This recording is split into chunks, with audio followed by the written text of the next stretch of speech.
I would like to call this meeting of the Campbell River District 72 Board of Education to order. And we will begin with the chairperson's remarks. Good evening. I acknowledge on behalf of the Board of Trustees that this meeting is being held on the traditional territory of Likwitah-speaking people. I am John Kerr, chairperson of the School District 72 Board of Education. In attendance this evening is Vice Chair Kat Eddy and Trustees Joyce McMahon, Susan Wilson, Daryl Hagan, Shannon Briggs, and Richard Franklin. Also in attendance are Superintendent Jeremy Morrow, Associate Superintendents Morgan Kyle and Phil Sismic, as well as Secretary Treasurer Kevin Patrick. Present also are Lynn Logan, Assistant to the Superintendent, Jennifer Patrick, Manager of Communications, and providing technical support is Jonathan Carriere, IT Technician. The board begins this year, or has begun this year, meeting in person using appropriate COVID-19 protocols under advice from the District Health Officer's office. However, in-person attendance for the public is not possible at this time except for previously scheduled presentations. So this and future meetings will be available to the public online unless and until the District Health Officer directs the board otherwise. To that end, I will also point out that all members of the board, senior management, and support staff of this meeting, to the best of my knowledge, have been fully vaccinated against COVID-19. Please note there's a 20-second production delay between the live event that you are viewing and the meeting participants. The question and answer function is open for questions on agenda items for this meeting. Questions that are posted during the meeting will be addressed at the end of the session. Last Tuesday, the federal election took place. Thanks to the 7 candidates who stood for election, you are keeping our democracy vibrant and alive. And congratulations to Ms. Rachel Blaney on your election as MP. The board looks forward to working with you in the future. Since our last board meeting, the federal government has declared that September 30th will be the National Day for Truth and Reconciliation. This province has declared that schools will be closed on that day. While this day is a statutory holiday, it is a time much like Remembrance Day when we reflect on the tragic history of loss and the lasting effects of Canada's residential school system. It honors Indigenous residential school survivors, their families, and communities as a vital part of the process of reconciliation. Students in our schools have been learning about the history and consequences of the residential school system. The community is invited to participate in the 5th annual Every Child Matters Orange Shirt Day Walk on Thursday, September 30th at 11 a.m. starting at Spirit Square. This event will include an opening prayer, a walk, keynote speaker, and honoring survivors. It will end at approximately 2 p.m. If it is at all possible for you to attend, please do. COVID-19 rules, including safe distancing and mask wearing, will be in effect. COVID-19 continues to be a concern in our province. Yesterday, it was announced that there were 230 new cases of the disease on Vancouver Island over the weekend, and that 10 Vancouver Island schools are now on Island Health's list of outbreaks or clusters of COVID-19. This is a concern, but our schools are doing all that is possible to keep our learning community safe. Last night, the Vancouver School Board passed a motion for a mask mandate from K to 12, adding the K to 3 age group to the Provincial Health Officer's grades 4 to 12 mask mandate. Whether this action spreads remains to be seen, but it will no doubt include discussion with the Provincial Health Officer and the Ministry of Education. With the appearance of the Delta variant, being vaccinated is the most effective action we can take to keep our children safe, and I encourage anyone who has not yet received the vaccine to do so. The public campaign to replace Cedar Elementary has begun. There has been a radio interview, 2 articles in local media, information posted on the district website and Facebook page, and meetings with representatives of various groups. In addition, our MLA, Michelle Babchuk, has met with the Minister of Education to inform her of the desperate need to replace this more than half-century-old building that no longer adequately meets the educational needs of our students.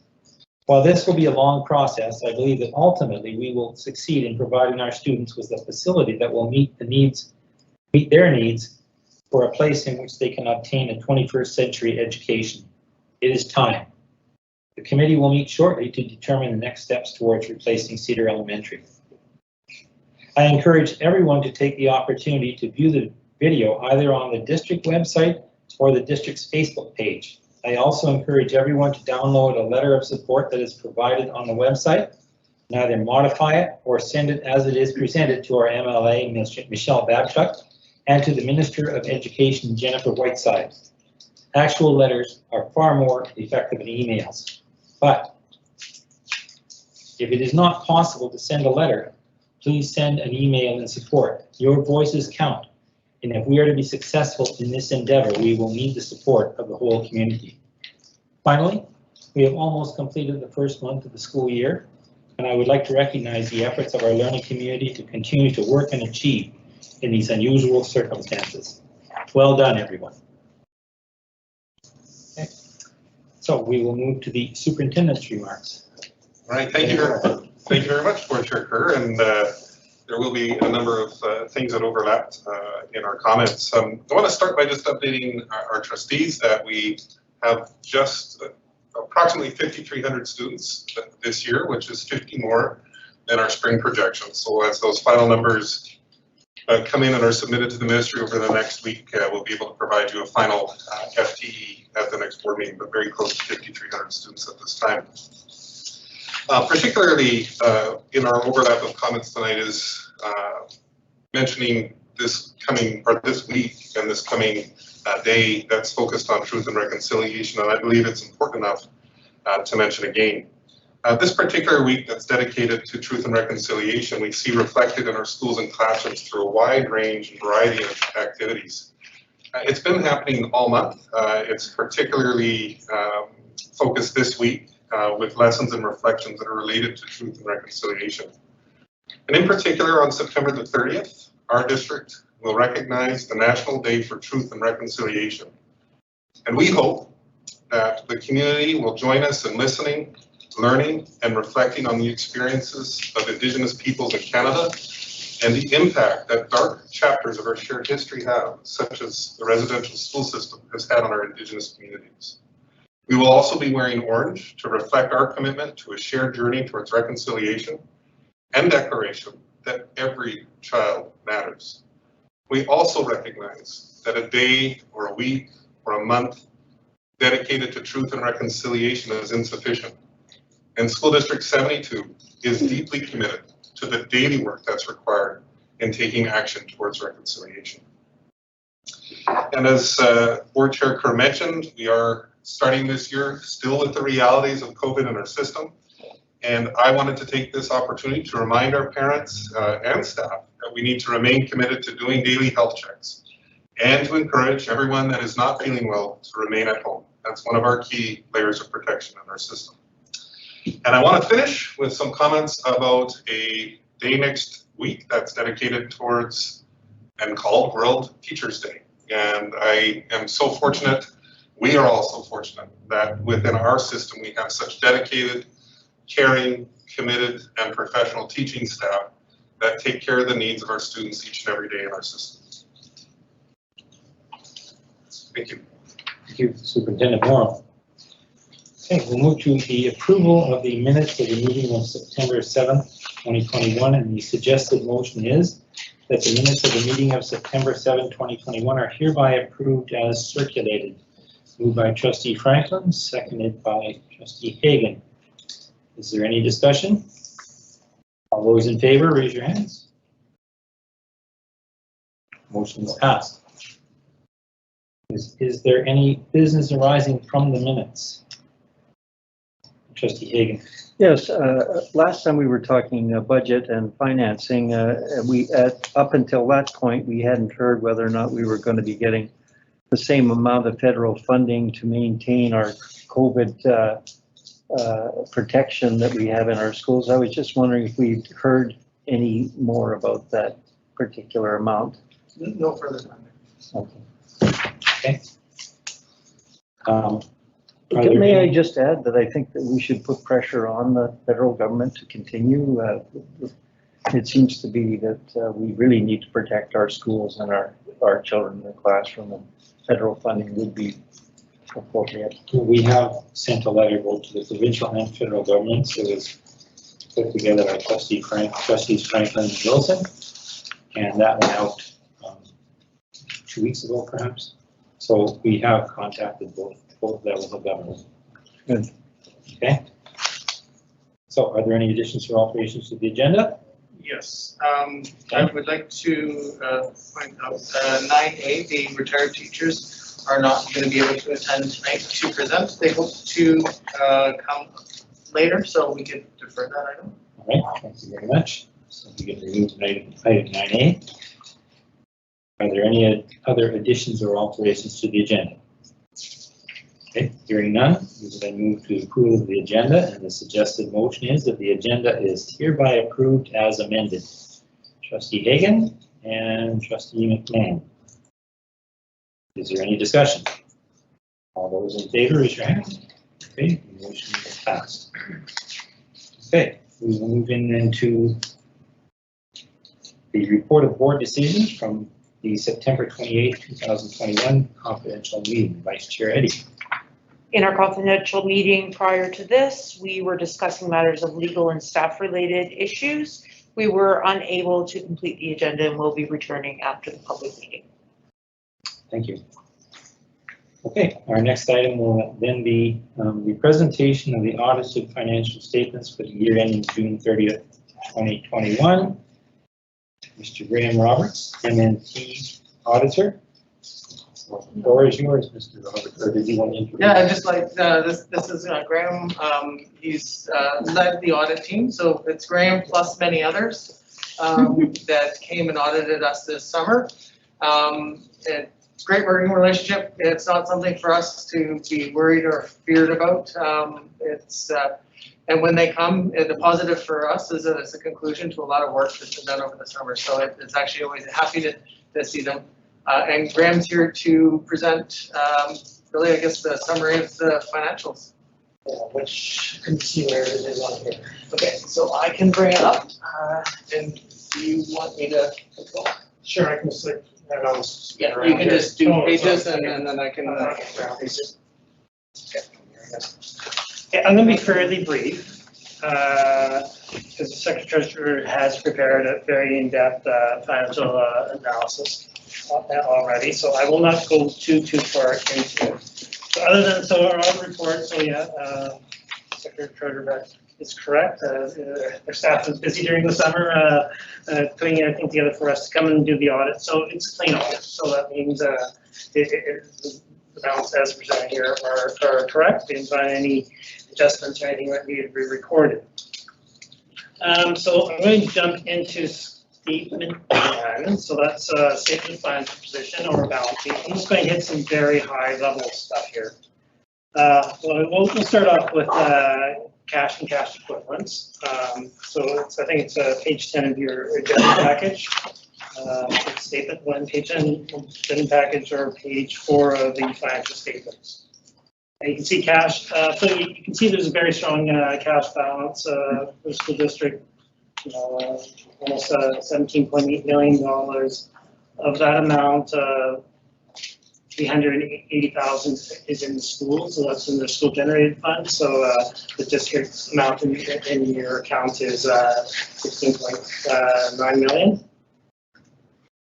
On the liability side, I'll just touch a few places. So liabilities, there's a note there that goes into a little more detail. One of the interesting increases there is your homestay payables, because last year COVID started, we didn't have many homestays, and a little more people paid for their homestays in advance this year, so that gets set up as a payable, not a deferred revenue, where their tuition would be in deferred revenue. So then under revenue, so again, that would be your prepaid for international students. That would be the majority of that 588,000. Then deferred revenue, so that's what's your special purpose funds. So the majority of that amount is what's school generated funds is the majority of that, and some other residual amounts. Deferred capital contributions, so that is monies that the province provided to fund capital projects. So if you actually read our report, it's a defined basis of accounting, because this is not true accounting standards for public sector bodies. So it's set up as a liability here per the ministry's, or the provincial government's past regulations for you to set this up as deferred revenue. And you are deferring that into revenue as you depreciate those assets. So the revenue that would get brought into revenue as the assets depreciate.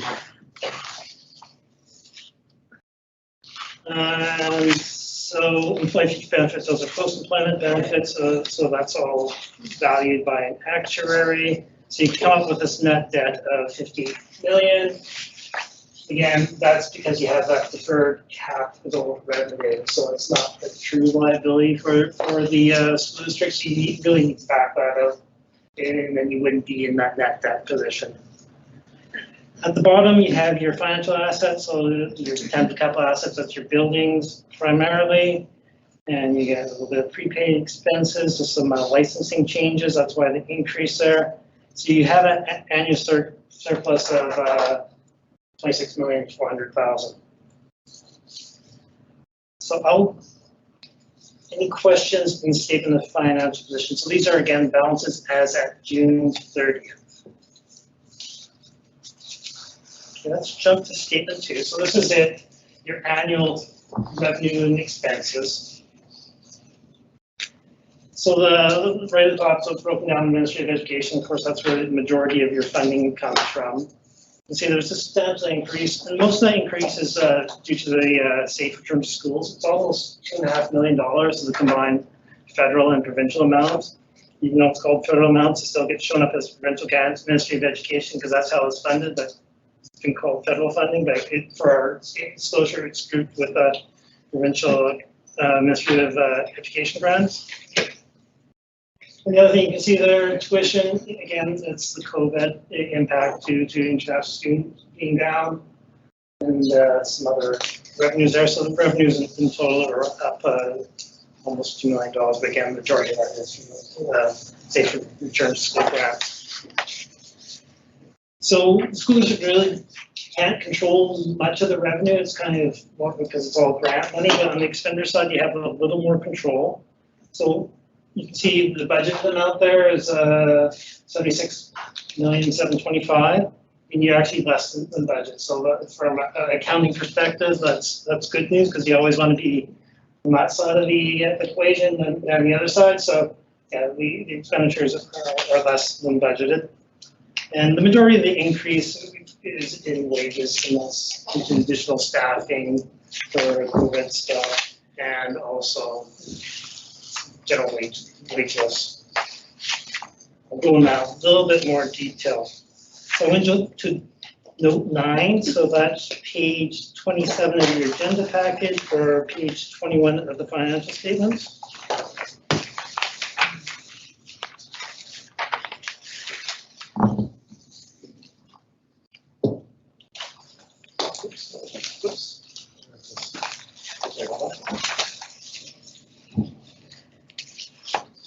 So this accounts for your accumulated surplus, your net assets in the year. So this is just breaking them down. So the top part is plugging into the cable. Let's get the finances in here, one of them. So the top part, these are all your operating fund surpluses. So these are accumulated. It's not your annual surplus. You actually had a small deficit in the current year. But so the first part of it is amounts that have been internally restricted by the board already. So these are projects that are to be spent in the coming year. So the targeted reserves of just over $2 million. Then you have the operational needs contingency reserve of almost 1.2 million. So so you have your total reserves of 3.2, then you have unrestricted operating reserves of 1.3 million. So it seems like a substantial amount, but it's about 700K less than last year. And I've done some quick math. If you take your operating expenditures, just your operating fund, not special purpose, because there's a bunch of other stuff in there. That's just over 60 million. There's very approximately 200 instructional days, 20 days a month, times 10 months, 200. That's over 300,000 a day to run the school for school days. So you'll that restricted operating reserve is only 4.5 days. So when you see big numbers, they're actually not that big.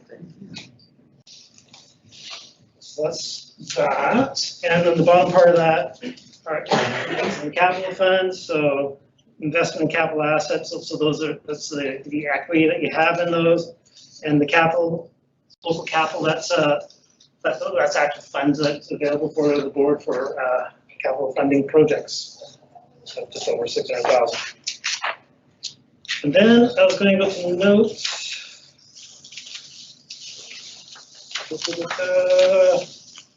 13.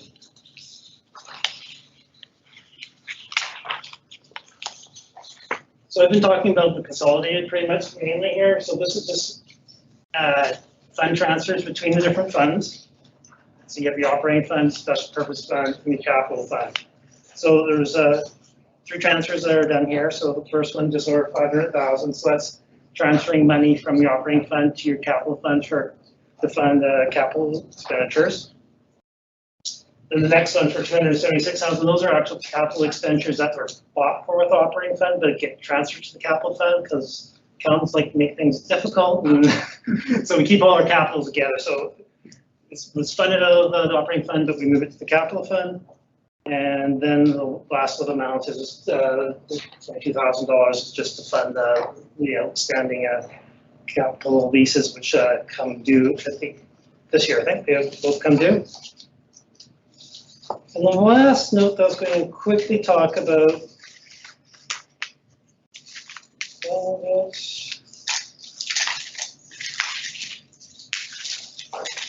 is note 18.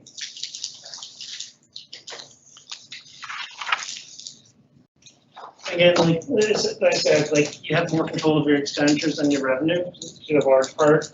But I just wanted to break down the expenditures by object, because the other ways are done by program. So this sort of shows you the extent of the salaries and benefits are obviously the drivers that are the costs. So, over 80% of your operating, or these are sort of consolidated of your costs. And again, just from my perspective, it's good financial management. You're actually less than budgeted in all those categories. So that's my very high level. Everything's clean audit, and those are my comments on the year's operations. Are there any questions for anyone? No? Okay. Mr. Roberts, thank you and your team very much for your thorough work. I think you probably found that you had a pretty competent team to work with. And thank you for your work. And we also are very pleased with the team that we have that sets things up for you. Yes, no, absolutely. It's always nice to come here and work because everything's put together well and well organized, good controls, and has a good financial management. It's good to hear. So we've got a motion later on in the agenda. So we'll be getting back to financial statements a little bit later. So. I'll wait with bated breath. Yeah.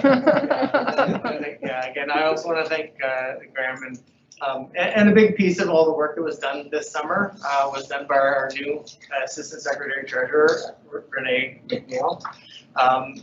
Just a phenomenal job. To do this job on its own is a huge job. To learn something new is huge. And our board's going to be really lucky and thankful to have her here.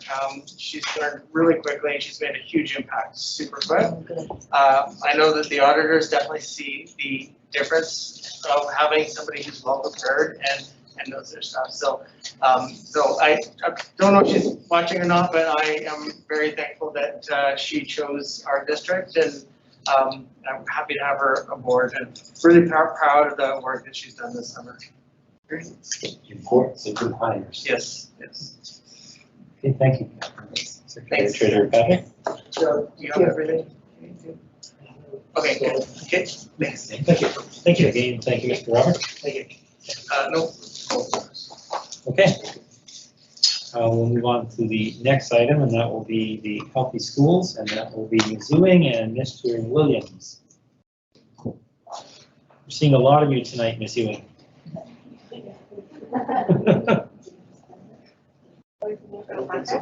Am I using this?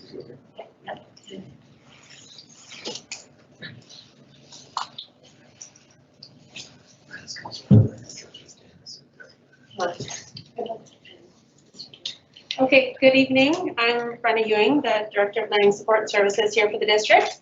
And I'm here with Drew Williams, and we're just going to give you an update on where we are with our healthy schools and mental health and wellness here in the district. So Drew's just getting that set up.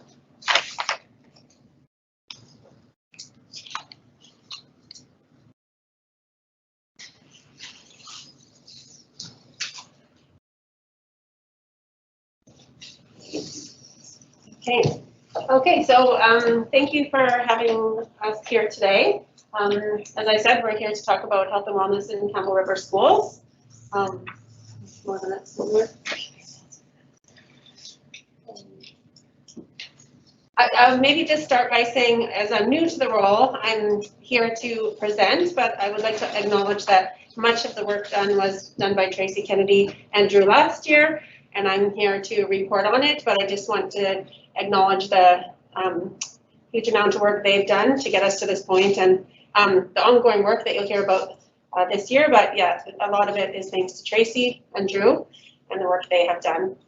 So our work to support and promote mental health and wellness in our school district and community is guided by ongoing conversations with input from schools, continuous attention to building capacity amongst our staffs, collaborative relationships with community agencies, as well as information coming from the Ministry of Education, which we'll touch on later in the presentation.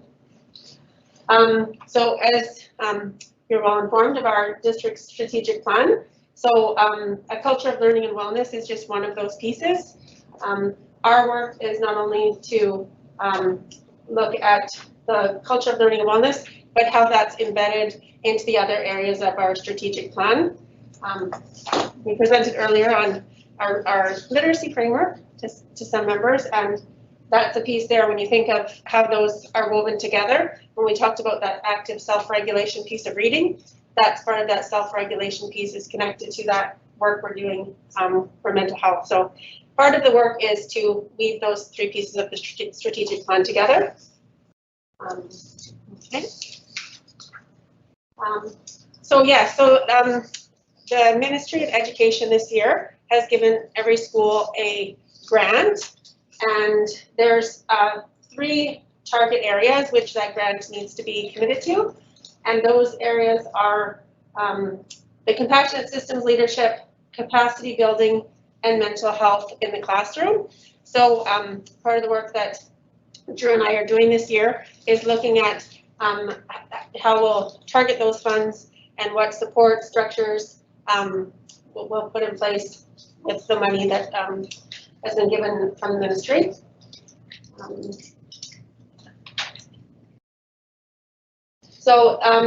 Compassionate systems leadership is a framework. It's put on by the Ministry of Education, and it's one of the leadership people doing that work is Peter Senge. So actually just this week currently, we have 6 members of our administrative team, as well as Drew, taking that workshop. And we have, I think, 5 members of our senior management team that also took that last year. And the idea is that over the next year, couple of years, that will be something that all of our administrators have taken, and hopefully moving into some of our counselors and other professionals in the district. And the idea is to build a system that looks at education through a compassionate lens. And it's the relationships we have with each other that's going to make a difference for our students, our relationships with families, students. And so that's a quick version of it. Adult well-being, another piece of it around the pieces in the middle there around capacity building is around these areas around trauma-informed practice, social emotional learning, and then one of the areas, the third area is that mental health literacy, which is that explicit teaching to our students of mental health literacy, embedding it into what we do, but also explicitly teaching about mental health, as well as sexual orientation and gender identity, and healthy sexuality and relationships. So this is the mental health and wellness framework, which is currently still in draft form. It has a implementation plan that we're also working with it, that also is in draft. But we've been, this is where we went out to all of our partner groups across the district, and we worked with the Principals and Vice Principals Association. This board has seen an early draft of this framework, the CRDTA, QP, and as well as senior management. And we have a framework that we think outlines and guides a lot of the work that we're doing now. We think of it as sort of I think of it as sort of the Christmas tree on which we hang all of the different initiatives and work that we're doing. But it's sort of a higher level guiding document that includes objectives, actions, targets, data, timeline, and either groups or individuals responsible for the work. We just want to emphasize even in the second paragraph, in agreement with the First Nations Health Authority, and this is actually a quote from the framework document, that through our relationships and partnerships, we will ensure that all First Nations people have access to a culturally safe, comprehensive, and coordinated continuum of mental health and wellness approaches that affirms, facilitates, and restores the mental health and wellness of Indigenous people. We must be mindful of systemic challenges and barriers within our district at all levels, such as racism, diminished expectations, equitable representation, and access to all opportunities. And as a district, we're also currently engaged in an equity survey initiative that will also support this work. And that's also, that's the other piece I should say, that Deb Martell has also been a large part of this, and she has definitely looked at it through the lens of her department in working on the mental health framework. So Drew worked quite closely with Deb Martell as well last year, and so she's done a piece of that too.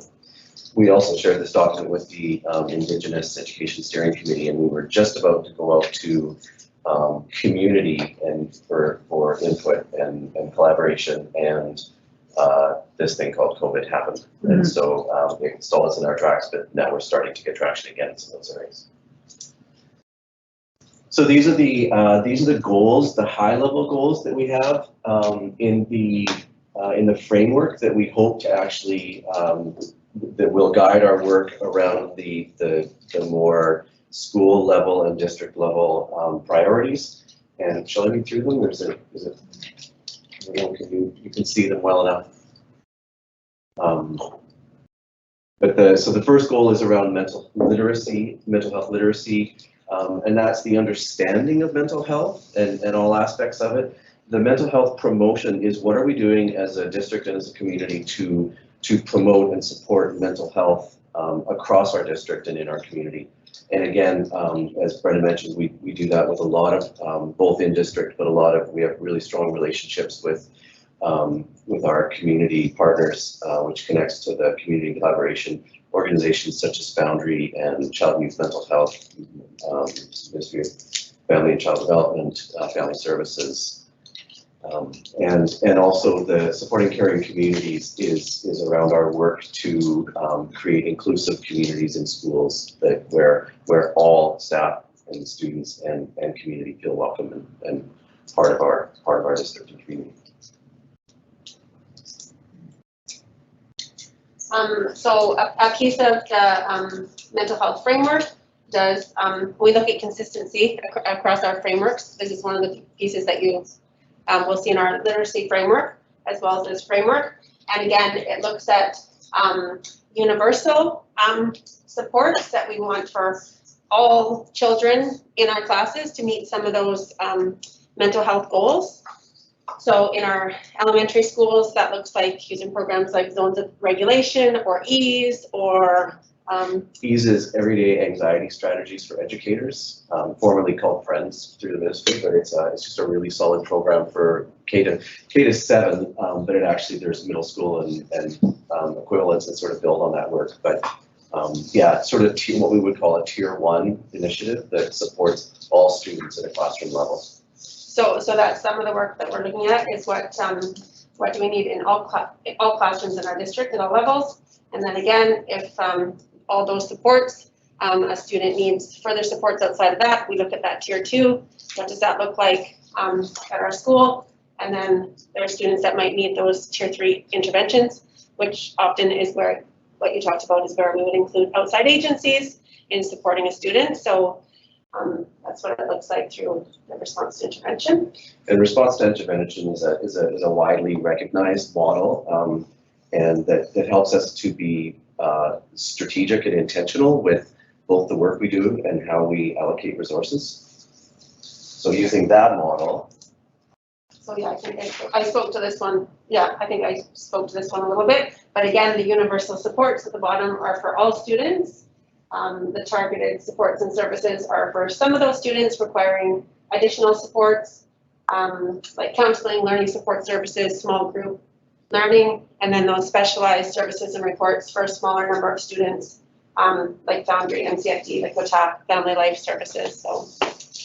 And this is a document that we've shared with, well, as part of our early stages of sharing with school-based administrators and schools.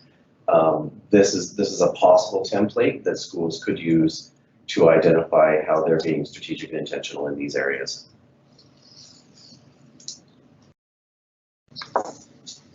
So these are some of the areas that we draw data from in looking at mental health in our district, counselors, youth care workers, and Indigenous youth care workers. That might be from conversational data, but also from reports that they do monthly. Consultation with district principals, principals and vice principals, student learning evidence reports, the mental health literacy, self-assessment of mental wellness, staff survey, the mental health dashboard, Foundry, McCreary Center Society report, and various student surveys. And some of these are things that exist now, and some are, for example, a middle school healthy sexuality working group decided last week that they'd like to start surveying students around healthy sexuality knowledge and understanding at the grade 5 and 8 level. But that decision was last week, but let's start doing that to get a sense of, as students are transitioning into different levels, what's their knowledge and what work can we still do there. And so then we're just going to talk a brief description about some of the excellent work that is happening in the district to support mental health and wellness. I'll just give a little bit of a snapshot. So we mentioned the framework and implementation plan that we're working on and hope to have for a final draft for you as a board soon. Brenna mentioned the compassionate assistance framework, the mental health and literacy instruction modules for middle school. This is where I've been going into middle schools and teaching mental health in very specifically and intentionally mental health literacy. But we're excited to go to work with middle schools directly. I'm going to be presenting to both entire middle schools over the next couple of weeks at staff meetings to give them resources and then follow up and support them directly around the teaching of mental health literacy, grade 6 to 8. There's also, this is a very small sample of some of the great stuff happening. The Career Life Education Program in grade 11 at Carey High is doing excellent work around mental health literacy and support.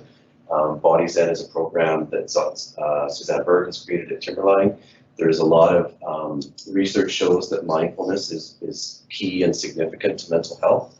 And in fact, when we started to explore what we were doing around mindfulness in the district, it became obvious that there were already a lot of teachers that were using mindfulness in their program. K to 12, particularly elementary and middle, but K to 12. Digital wellness is a resource set of resources that Shannon Hagan has done a lot. Our district teacher coordinator for technology. She's created an online modules for K-12 that are excellent, that any teacher can pull up and work through and teach, but also have her and or me come in and co-teach to build capacity around that. And one of the things that we've tried to do is be really responsive to teachers in school and to educators in the schools, and the things that we're working on. I like to think that many of the things we're working on are because they're a direct request from educators saying, and that the digital wellness was a direct request from educators at Cedar saying, hey, I'm concerned about some of the stuff with my students that's happening online and how they're using media and technology. Could you come and work with us? And so that's an example of something that came out of that. The healthy sexuality work is also, that we'll get to in a bit, is also part of that same sort of responsiveness. Introduction to the Teach Mental Health UBC, we wonder about as a secondary opportunity. It's kind of the gold standard around mental health literacy in Canada, created out of UBC. The elementary tier 1 supports were like we were describing earlier with zones, everyday anxiety strategies for educators. GoSend is a mindfulness program that a lot of our behavior resource team and elementary counselors have been really successful implementing across our elementary grades, and report a lot of success with that. The Middle Years Developmental Index pilot is Middle Years Developmental Index is out of UBC, the Human Early Learning Project, and it assesses, or it's a self-report survey for grades 4 and 7, where students describe sort of all aspects of determinants to health. So where they, everything from how many times a week they have breakfast or eat dinner with someone else in the home, what they do between 3 and 5, how many hours of homework they do or read a night, what are their, how many extracurricular activities they're doing. And so that's, the beauty of that is we did that, and then COVID happened. So we didn't really get the opportunity to do the in-service and Pro-D around that we hope to have for that. But we're going to do it again this year. And so we'll have, even if we do it every second year, we'll have the students that completed it a year ago, just as COVID hit, are now going into, there was the grade 9s that carried high this year. So it gives us a sense of, we can go back to those students. And ongoing collaboration with Foundry and Foundry presentations in schools. That's again just the work we've been doing with our community partners. And the Restorative Justice Initiative is a collaboration with the City of Campbell River and local RCMP detachment that's in early stages, but we're excited about the possibilities of how we can work with our community partners, but also how that might inform the work we're doing here as a school district. So this is, I'm really proud of the work that we're doing around sexual orientation and gender identity in our district. We have more leads, more SOGI leads than we have schools. We have so many people that have wanted to be part of the work that we probably have 2 leads for every school, and lots of really great stuff happening. Island SOGI meetings, we're part of the Island cohort of districts that meet. We meet 4 times a year to discuss and share on the island. We've had lots of presentations to staff through both Pro-D and staff meetings, sharing your policy and procedures, and direct support to schools, teachers, and co-support with Anne-Marie Long. Anne-Marie Long is the LGBTQ2S+ coordinator at Foundry, and is very supportive of the work we do in our district and works with all our families as well. On the October day coming up, we have Diversity 101. Claire Guy is a retired assistant superintendent and former executive director of the Superintendent Association, and just does an outstanding workshop around diversity and inclusion. GSAs, we have them middle and secondary now, and we're looking to make them even more active and robust. We just met 2 days ago to talk about how we can do that. We'd like to have rainbow clubs or a diversity club, some kind of inclusion club at every elementary school. That's one of our goals for this year, and lots of interest and appetite there. Lots of students, certainly instances of students coming to adults in the building and saying we're interested to have a diversity club here. And also, we're hopeful to have district GSA activities, which is a gender sexuality alliance. So it's different schools getting together and maybe even collaborating with different districts across the island. Personal and sexual health, again, this was something that came out of saying just to educators, what do you think the needs and opportunities associated with this work are? And one of the things that came out early was personal and sexual health. And so we created sexual health kits that went to all middle and high schools. We, all schools have, based on the work of a district sexual health steering committee, they identified some resources, and those have gone out to schools along with instructional support materials. There's where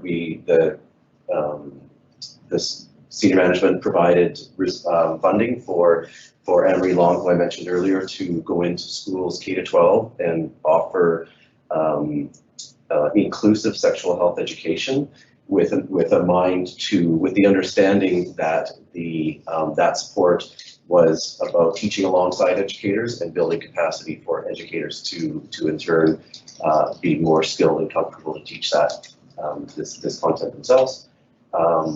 I've just mentioned the survey of sexual health awareness that our middle school working group wonders about. Elementary and secondary development modules, we're hoping that might come next, and we're also just creating elementary sexual health kits for all schools. So we're probably over time. So social emotional learning, this is going to be a large chunk of the work we do this year. This is a piece that needs to be embedded into the work we do. And so district-wide survey was completed. So some of the information came out from that to look at the work that we need to be doing. The elementary working group was sexual health, social emotional learning. That's the next steps. You know, there was a working group for middle secondary. So the next steps are working group for elementary. Second step is something, it's a program. Many districts use it as a piece of the social emotional learning. We're just sort of digging into that and seeing if that might be a first step that then would be scaffolded, but to give people that starting point.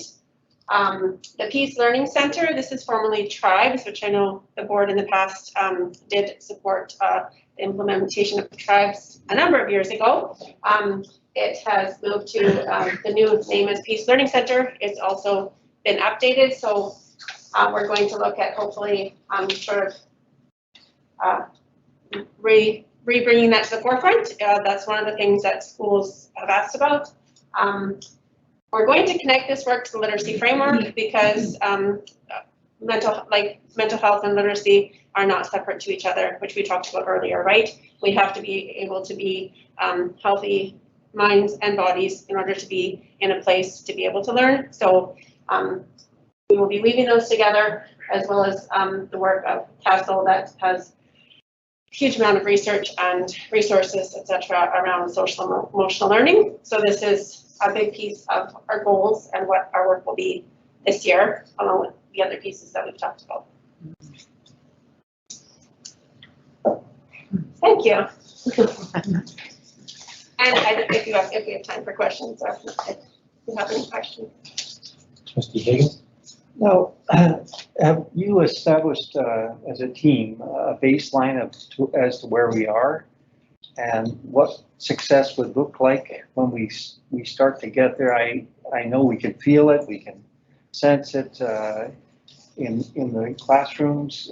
How are we going to measure it to say, okay, we've got the right strategy, we have the right plan, we're educating our teachers and our staff the right way. Now, how is this filtering down to the classroom and into the kids and families that need the help? How would we measure that?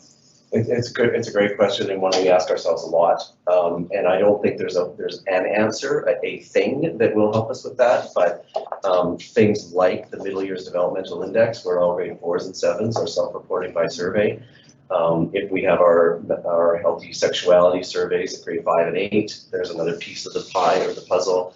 We have, there's the SharePoint, I understand is called, it's a ministry tool that apparently has a lot of rich information that we have only just begun to tap and explore.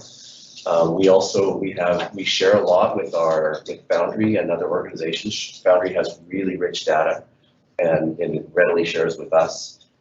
We also have student satisfaction surveys, I believe, that we also have information from. So, I mean, Brenna can add to that, but probably like a number of sources and that's part of our work, is figuring out which are the best ones for what we're trying to do and which guide our work. Thank you. Trustee Wilson. One of the slides that you showed was about areas that you draw data from. And I wonder, have you explored how to include parents and families as one of the data sources? No, probably not yet. Yeah. Not nearly as much as we could. That's one of the pieces we said that the student voice is our next step in that the mental health framework. And then the other piece, I mean, some of the pieces around the satisfaction surveys, I mean, those pieces go to families. Obviously, they can choose to participate, but you know, it's not a huge percentage. So that's definitely a piece. Some of the community pieces that we talk about is what the data we hear when we're talking to child and youth mental health or the Foundry. So that's data that comes from our community that would be connected to families. But yeah, definitely idea to look at what kind of supports we could use for families, a survey to families. Thank you. Any questions or comments? We're so glad that you're working on this area. It's so important in these COVID times. We're isolated. Families are alone. There's a lot more stress. Some people are not doing well at all. I know a number personally that are just not functioning well as human beings. And for us to have this as a goal and looking for positive outcomes in this area, we have high hopes for you that you can help us. And I hate to always say it, but I used to run a jail for 30 years. And I'd always go home at night and be so glad when everyone made it home safely, because it was that intense and that hard. And our job is just to make sure that everyone makes it home. Everyone is safe. Everyone has a safe place to go. And I'm glad we've got a strong team that's working on it and looking ways to improve their educational skills so that we can listen more carefully and to apply our skills in delicate ways to improve families. So thank you. Superintendent Remarks. Yeah, I just wanted to thank you both for your presentation, and particularly to point out to the trustees that Drew has been really deeply committed to this work.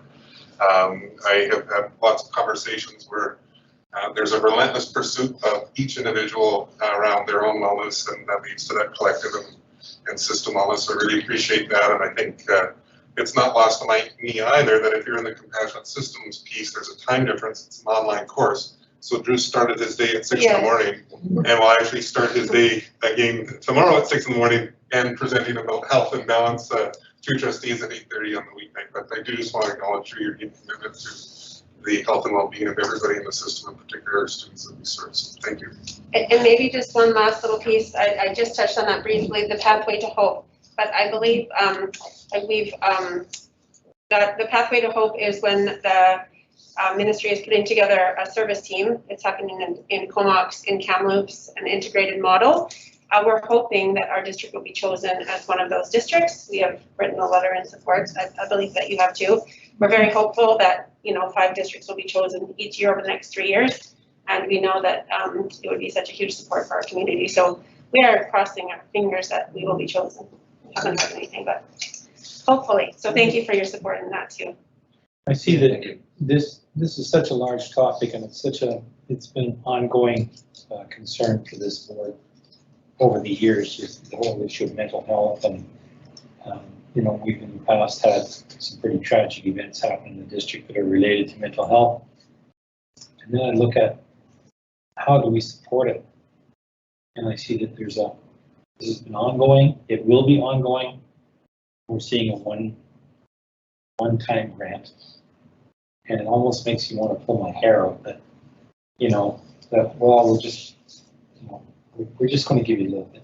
Although the mental health in school strategies is a recognition that they're realizing that their model has been reactive, and they are recognizing that it has to be proactive, and that they have to look at providing funds to support this at an earlier stage. And so this is one time, but there certainly is a recognition that there needs to be something different. So well, the proof will be we're in the hopeful. pudding. Yeah, we'll be hopeful. Proof will be in the financial pudding, I think. Yeah. Well, thank you very much. This is really important work that you're doing, and we have the board, let you know how much we do appreciate what you're doing, and hopefully your outreach is really having an impact, and will continue to do so. Thank you for having me.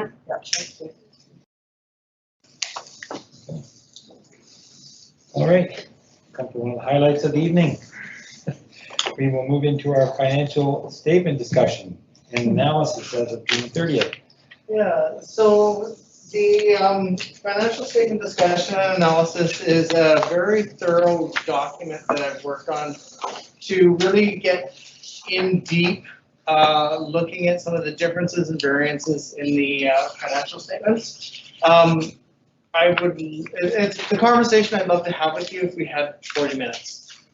So unfortunately, we don't have 40 minutes on a board meeting night.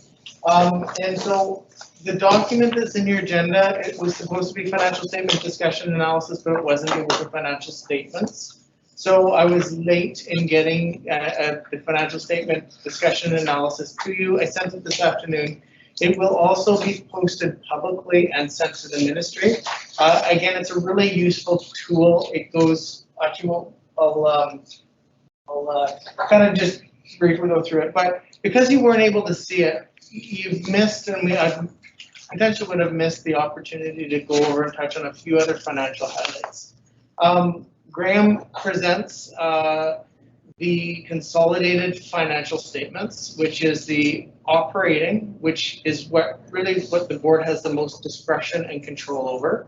It also has the special purpose fund, which the board has very little control because those are monies given to us by government. And then there's the capital fund, which the board has lesser control of. So really what the performance is, you may have done really well in a special purpose fund, underspent but overspent in the operating. So I will just kind of go over a couple of things tonight on the operating special purpose fund.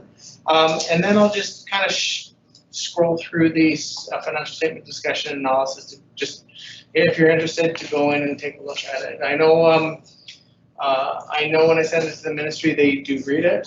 They find that it's a very important companion to the financial statements because the financial statements are complicated and they're getting more and more complicated each year. And so when I go through, hopefully I'll be able to point out a few things that that matter to the board. So the notes in the statement are kind of the halfway point. Everything before the notes are those consolidated amounts. Everything after then starts to get into supporting schedules. And so schedule 2, which is on page 31. So really the point I want to make on this schedule is, for the most part, everything was at or slightly under budget. Little bits in each place. So the top on the expense side, and on the revenue side, on the grant side, we ended up coming slightly above. So a little bit here, a little bit there, it all added up to a very positive performance result for the school year. So you can see the total revenue was budgeted was 5.9 million. We came in at 5.99 million, so up about half $500,000. On the expense side, we had budgeted to have expenses at 6.16, and we came in at 60.5. So again, on the right side of that. Now another important thing is the total drawn deficit was $1.26 million, and that impacted, as Graham pointed out, the surplus has come down by $1.2 million.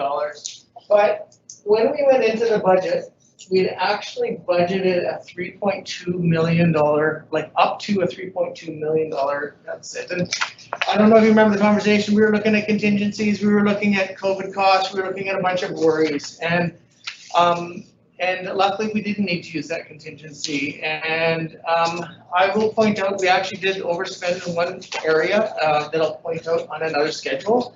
But for the most part, everybody came within budgets and slightly under. And it has led to a positive result. So yes, a deficit, but really a positive result for the end of the year. So more revenues. So again, just taking a look on schedule 2B. Teacher wages. Again, about just slightly under. Principal wages, just a little bit over. EAs, slightly under. The area where we did overspend though was in other professionals. And we overspent by about $160,000. And so this was somewhat unique to us this year. We actually had 2 long-term sick positions within the executive ranks. And so we don't know that that's coming, so we usually don't budget for it, but unfortunately for these individuals, we did experience that this year, and that is a reason that went over budget. But again, take a look at the bottom line, 61.6 million, and we came in at 60.5, so good, very good. Now going to schedule 3 on page 36. This is another important thing that really just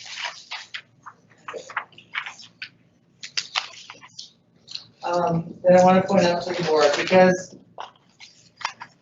this is a special purpose fund. When I started, it was like a $1.5 million combined program. So what our special purpose funds are is it's when we're given money from somebody else and we're told we can only spend it on that. So community links, classroom enhancement, or community like scholarship money, school generated funds. We typically leave them with those people. But over the last 5 years, the government has started giving their money to us, saying it has to be spent specifically on this. So we've got a $3 million classroom enhancement fund from the contract settlement, the contract class size dispute. This year we had $2 million from the federal grants, like 2.5 if you combine that. We're starting to get some substantial. So this year, like the negative is we're getting more and more money that is being contributed, but is specific. It's not up to the board anymore. You probably don't want to say no because it leads to a benefit, but that's how we're receiving more funds nowadays. So that's the negative, but the positive, there's $10 million in services that was able to be provided to the students of our district. So, right, so it is something to, again, to just kind of pay attention to. I expect without the federal grants, we'll see that go down next year, but it's just something to note.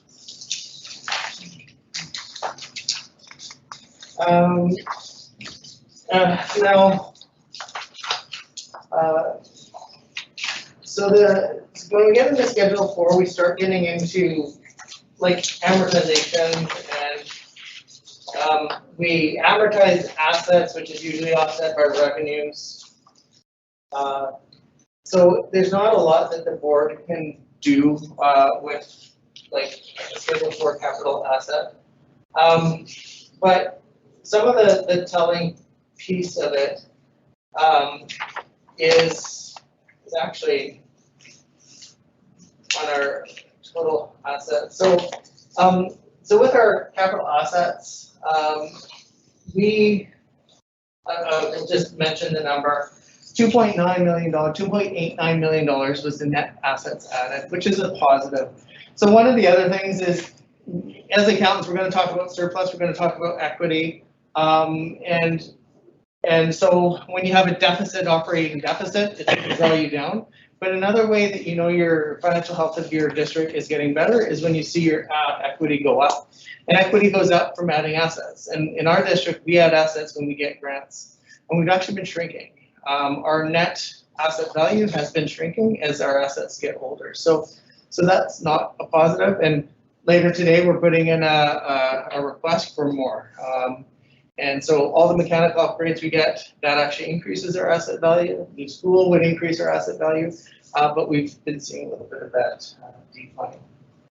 So that's it for the financial performance. Again, if you want to, we will have the financial statement discussion and analysis up on the website shortly, which goes just into great detail about the statement. So a financial statement discussion analysis is the document up on screen. And really what it does is it kind of walks through in a similar order as to what you will if you're flipping through statement. So we don't have specific references because that would probably just look too legalese. We want to describe and explain so that anybody can read and understand it, but it is in some of that order. So we'll start out with the consolidated statements, and then we get into some operating accounts, special purpose and capital. If you're curious as to what that $2.9 million in new assets were, it's in here. It's not in the financial statements. And yeah, like just a whole lot more detail about some of the changes. So we don't go in and talk about all the changes, but we'll just talk about some of the larger variances that we have. So that, yeah, so that's the financial statement discussion analysis. Future years, what I hope is it'll be in the agenda so you can read it. So when we come to this meeting, you can ask questions. The auditor does a great job of presenting the consolidated, but and then the discussion and analysis will just follow up with some of the detail work. So that's that part for tonight, unless somebody has some questions.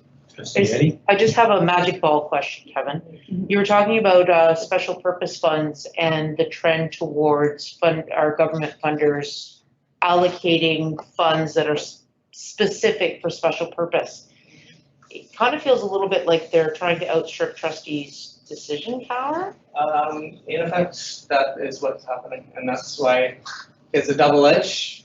Do you say no or do you say yes? But it is. There are some funds in the special purpose where if we don't spend it, they recover it. Right.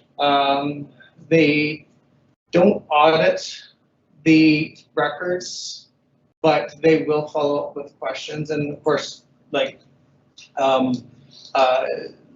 you'll try to do your best based on their requirements to make sure that the district is getting as much, so the money is being spent. Right. But yeah, some of it, if it's not spent, they'll recover it, they'll take the money back and put it back in a pool, a pot, I guess. So with your magic ball, is this something that has happened in other provinces across the country where maybe trustees aren't seated anymore? I don't know. And something else that is changing that we know of is the funding formula is changing next year. We know there's a pretty big impact on DL. We've been presented with recommendations from, but we don't have the details on the funding change. So I've heard rumors, some of those targeted funds may get rolled into the block, which would then give the board more discretion over that. But it's likely that it gets rolled into the block funding with requirements or a request of how's the board meeting the goals of that program. So I would like to thank you, Kevin, for simplifying these very complicated financial statements with your report into something that we can digest and genuinely engage in. Thank you. I would just like to add one other comment about some of those special purpose grants and acknowledge that oftentimes to access those funds, or at the very least after they're spent, they require significant reporting. And so there is additional time in order to access those dollars that the financial office, particularly Kevin, does in order to make sure that the district and the students benefit from those pots of grant money. So there's quite a bit of additional steps required. Those targeted funds are like a poison pill, aren't they? So thank you very much for making it clear. I have a hard time with financial statements, and you've made it very transparent, very open, so that I can follow it and I have confidence that our financial statement is very accurate. And we seem to be in pretty good shape at this point. Thank you. Yes. Okay, so we will move to the recommendation from the audit committee. That's Trustee McMahon. Yes, in relation to all the financial disclosing that we've gotten tonight, I'd like to move that the audited financial statement for the term ending June 30th, 2021, which includes the reserve transfers, be adopted as presented by Auditor Graham Roberts from the firm MNP LLP. Okay, that's seconded by Trustee Eddie. Is there a discussion? Okay, all those in favor of the motion? Okay, the motion is carried. Thank you. So we'll move to item C, recommendations for extension of the auditor's contract. And that's also the audit committee. So there's no motion required here, but I think at the committee meeting, I think the decision was made by those present that we would continue as we had contracted with MNP for the coming year. Thank you for your work on audit committee, and who else is on the audit committee with you? Okay, you and Shannon both here work on the audit committee as well as trustees, because I did it for 4 years, and it's relatively infrequent, but it's very intense when you're there. We just lean on Kevin. Okay, well, thank you. All right, there are no educational issues that have come up. We will move on to business administration, and that will be Mr. Patrick, approval of the 2022-23 minor capital plan submission. yeah, I guess I brought it up. I didn't really have to. So capital plan is actually split into two parts. Major capital came in spring. That was the board seeking approval for school additions and the new school, the new SEER. So the board approved that at that time. And so this one is a report prepared by Steve Woods that is seeking support for minor capital. So buses, mechanical upgrades, all upgrades are good. It makes things newer, reduces maintenance costs, and for mechanical and carbon neutral, it actually saves us money on energy costs.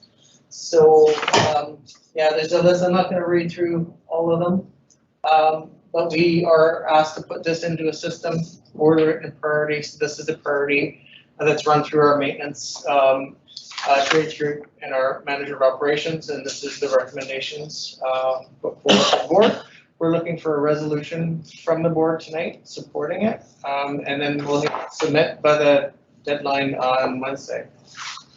Okay, the suggested motion is that the board approve the 2022-2023 minor capital plan submission as outlined in the summary provided by Secretary Treasurer Patrick. Do we have a move for that motion?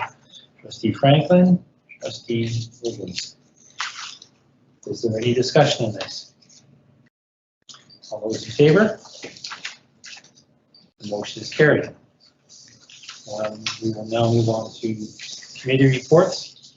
I will keep this brief, and if any of the other members of the committee wish to speak, will come as well. Since our last meeting, we've had 2 articles published in local media, one in the Mirror and one in the online paper. We've had a radio interview. I have met with our district principal of Aboriginal Education, Deb Martell, of the Indigenous Education Advisory Council, just to bring them up to date on our vision for a new Cedar School. And I had an informal discussion almost like a very brief and passing discussions with our QP president, and I've also had a more formal discussion with our local union president, just to present board's vision for a new Cedar School and to try to enlist their support in this endeavor. Both presidents were very supportive of it. So I'm encouraged with that. There will be some future meetings. There will be future meetings with additional groups that we will be discussing that in a committee meeting on Monday, and then we'll bring that back to the next board meeting on that. But as I mentioned in the chairperson's remarks, that if anybody can see the need to support a new Cedar School, it's really crucial that you let the minister know and you let our MLA know.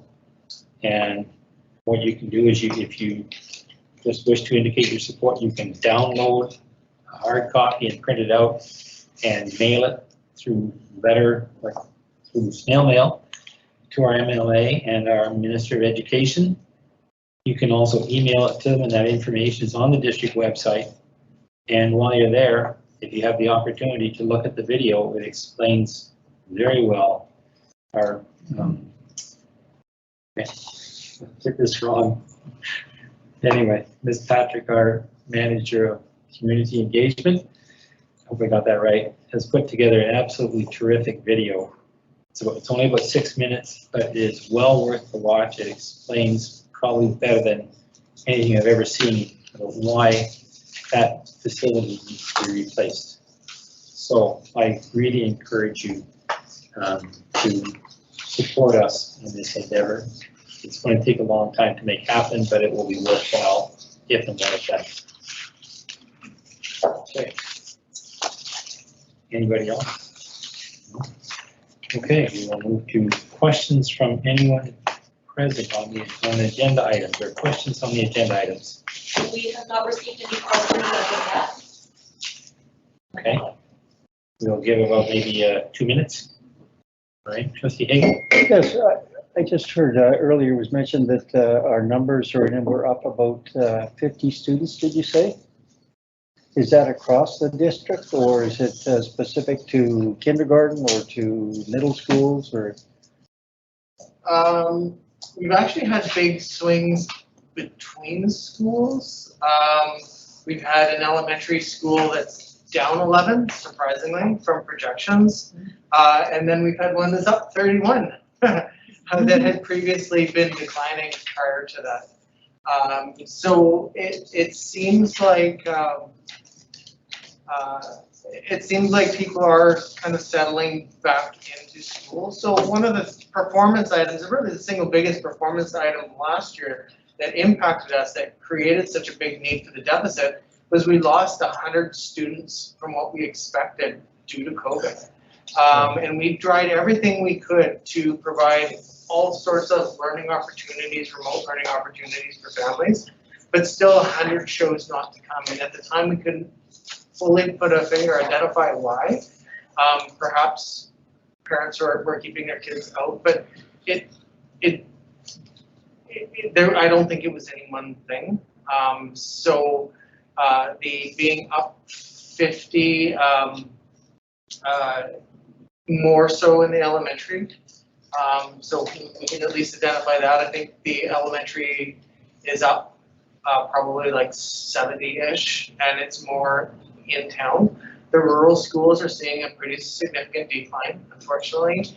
And the secondary schools are flat or slightly down. So, but I can't tell you within the elementary, I don't recall it coming as predominantly in kindergarten. So we can't tell if parents held their kids back a year and we're getting 2 years worth. It seems to be sort of throughout the elementary grades. It's a nice trend to see that in my time as a trustee, we dropped from 8,000 students down to 5,000.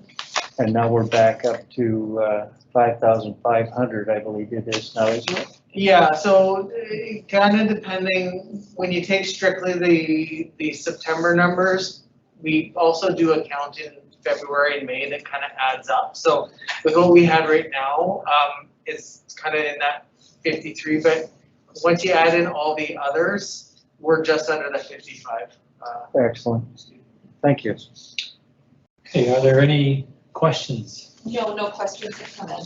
Okay, trustee Hagan, To move adjournment. all those in favor? Okay, we stand adjourned.